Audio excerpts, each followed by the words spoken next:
xisbiga muxaafadka ee Kulmiye ayaa maanta xubinnimadii ka cayriyay isla markaasi dibadda iska dhigay siyaasiga Maxamuud Xaashi Cabdi oo muddooyinkii u dambeeyay dibad joog ka ahaa arrimaha xisbiga.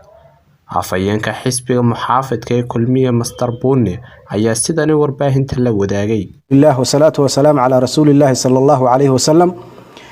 wareegto maanta oo ay bishu tahay 28 bishii 10aad 2021 ka soo baxday xisbiga Kulmiye ku Maxamuud Xaashi Cabdi oo gudida fulinta xisbiga Kulmiye oo gudoomiyaha xisbiga Kulmiye ujeeda waayid xubinnimada xisbiga Kulmiye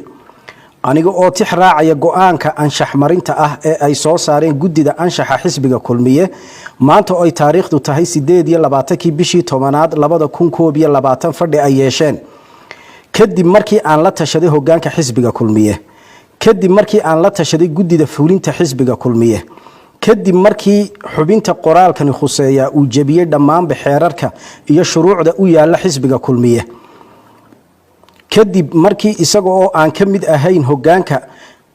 xisbiga Kulmiye gudida fulinta xisbiga Kulmiye iyo gudida golaha dhexe ee xisbiga Kulmiye uu siyaabo khaldan uga faa'iideystay magaca xisbiga Kulmiye waxaan go'aamiyay